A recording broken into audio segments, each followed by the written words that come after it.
Salut à tous et bienvenue au potager avec ce grand soleil. Bon, évidemment, il va sans doute repleuvoir cet après-midi. Maintenant, on est habitué à la pluie. Nous sommes fin mai et il y a beaucoup de travail au potager. On va bien sûr planter les tomates, mais pratiquement tout. On ne s'embête pas pour le dicton. J'ai pris un grand classique. En mai, fais ce qu'il te plaît. Les seins de glace sont passés, les températures sont acceptables et on peut évidemment planter nos légumes du soleil. Donc, tout va bien au boulot. Au sommaire de cette émission, on va faire un gros plan sur le basilic. On va planter les tomates, choisir les courges, découvrir la roche, commencer à pailler les nouvelles plantations, surveiller les pucerons et cuisiner le kénopode. Vous connaissez le basilic et son parfum inimitable. C'est évidemment une star dans nos jardins, sur nos balcons, sur nos terrasses. Le nom latin du basilic, c'est Oxymum basilicum. Il est originaire des régions tropicales de l'Afrique et de l'Asie du Sud, notamment aussi de l'Inde. Là-bas, il pousse à l'état sauvage depuis des millénaires. Alors il est souvent associé à la culture indienne. Là-bas, il est vénéré à la fois pour ses qualités culinaires, mais aussi médicinales. Il existe vraiment de très nombreuses variétés de basilic, avec chacune ses propres caractéristiques de saveur et d'arôme. Dans les plus courantes, on trouve évidemment le basilic genovese. C'est l'idéal pour les sauces, les pestos. Le basilic pourpre, il est apprécié pour sa couleur, évidemment pourpre, et son goût un petit peu poivré. On a le basilic citron qui apporte vraiment de la fraîcheur dans nos plats. Alors vous choisissez la variété qui correspond le mieux à vos goûts et surtout à vos envies. Côté culture, il n'est pas très compliqué à condition d'accepter ces contradictions. Le basilic aime les sols riches et bien drainés, mais il faut que le terreau reste bien frais. Et voilà sa petite contradiction, il lui faut une exposition bien ensoleillée et plutôt chaude, mais avec un terrain frais. Pour la plantation, on bassine le pot de culture, on retire le pot, on va décompacter les racines, ensuite vous faites un trou de 3 fois le volume du pot, on va placer la motte au centre du trou, on va ajouter du terreau, on va tasser, on va arroser, surtout, après, on va pailler. Bon, vous l'aurez compris, le basilic veut la tête au soleil et les pieds au frais. Alors ça peut être compliqué en pleine terre, mais en pot, c'est facile à réaliser. En pot, justement, pendant la saison, on va arroser sur le paillage pour bien maintenir l'humidité. On n'arrose pas sur les feuilles pour éviter leur pourrissement. Dès que les fleurs apparaissent, on va les couper. Ça s'appelle les pincer. Alors c'est important car la floraison limite le développement des feuilles. Et on le cultive surtout pour récolter ses feuilles.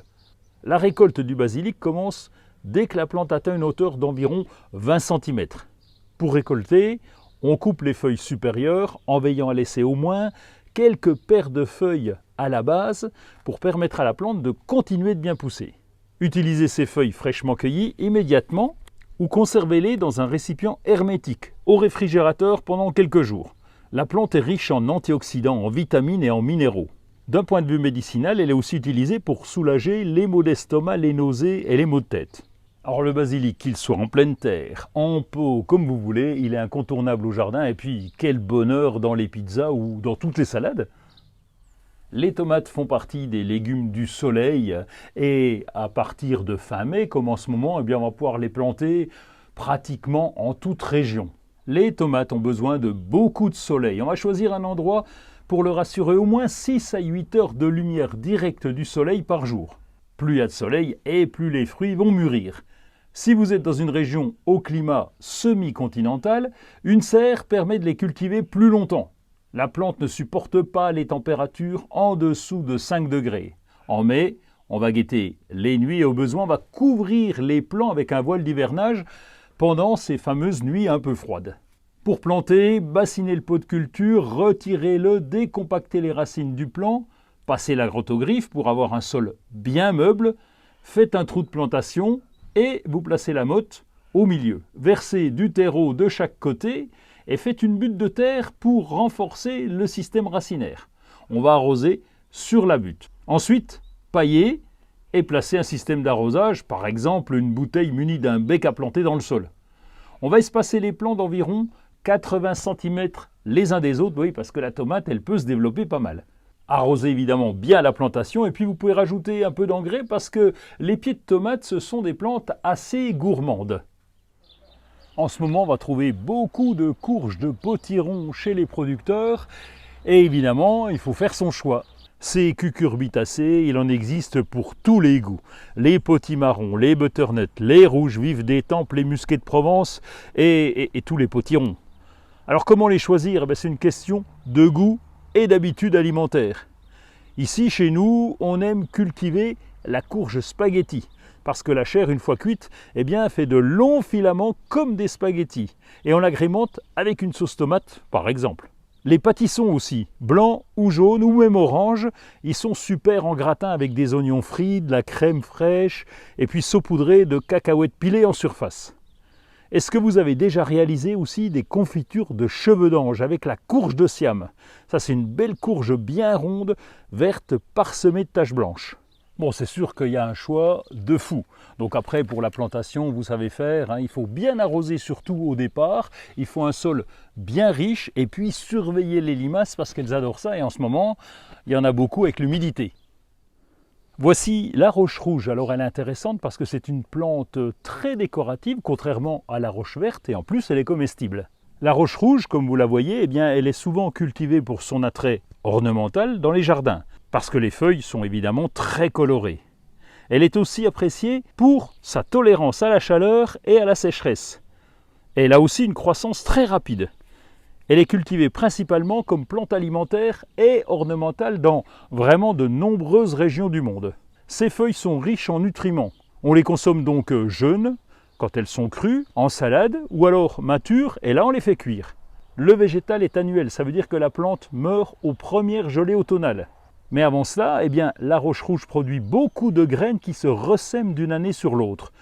Ces graines sont d'ailleurs comestibles et peuvent être utilisées comme céréales ou pour faire de la farine. Mais là, il en faut vraiment beaucoup. Quand elle n'est pas encore trop haute comme ça, on peut récolter les jeunes feuilles. D'abord, elles sont très tendres et puis c'est très décoratif dans les salades.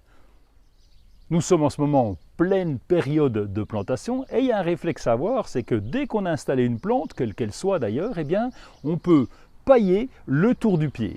Nos tout jeunes plants ont besoin de se développer sans stress et le paillage va créer une barrière physique qui étouffe les herbes indésirables en limitant leur exposition à la lumière du soleil. Ça réduit la concurrence pour les nutriments, pour l'eau et pour l'espace. Le paillage aide à garder l'humidité dans le sol. Il limite aussi l'évaporation de l'eau, c'est un élément vital pour le végétal. Le paillage maintient la température du sol assez stable et c'est particulièrement bénéfique pour les cultures sensibles au froid. Il agit aussi comme une couverture protectrice de la vie du sol en le préservant des intempéries extrêmes comme les pluies battantes qui peuvent entraîner l'érosion de ce terrain. Au fil du temps, le paillage va se composter dans le sol, donc pour ça, il faut choisir un paillage végétal et on peut l'incorporer dans la terre en fin de saison. Nous voici devant les rosiers. Alors c'est une plante comestible qu'on peut installer pour décorer le potager, mais là, on va s'intéresser aux pucerons. Ah, les pucerons, ce sont des parasites très courants. Ils vont sucer la sève des plantes en perforant les tissus végétaux. Et évidemment, ils s'attaquent plutôt aux parties tendres comme les bourgeons floraux ou les jeunes rameaux. C'est pour ça qu'on les trouve aux extrémités des plantes.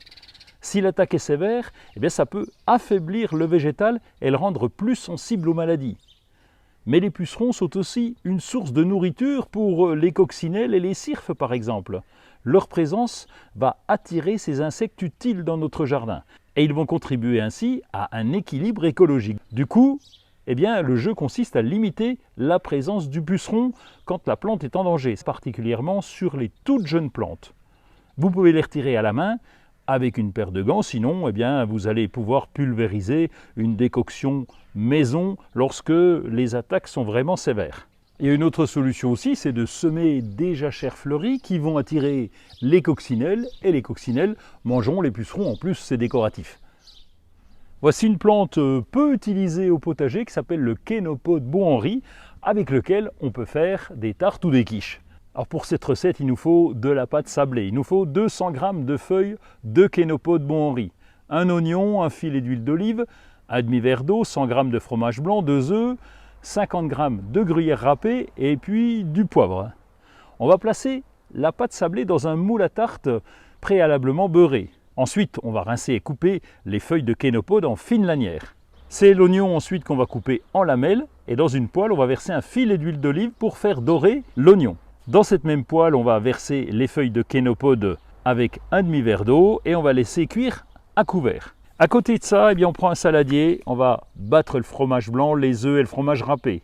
On va rajouter les feuilles flétries de kénopode refroidies et on va verser la préparation sur la pâte sablée. Le tout est mis au four pendant 30 minutes à 200 degrés. On arrive à la fin de cette émission. Alors là, il faut vous attendre à un mois de juin assez chargé parce que toutes les pluies que nous avons eues mélangées avec du beau temps, eh bien, tout pousse, que ce soit le gazon, les plantes, etc. Avec évidemment des parasites, on risque d'avoir des maladies, des limaces. Donc nous allons devoir être très présents au potager pour surveiller tout ça. Et puis, s'il fait un peu sec, ne pas oublier non plus d'arroser nos jeunes plantations. Donc il y a de quoi faire. Allez, bon courage et à bientôt, à dans 15 jours.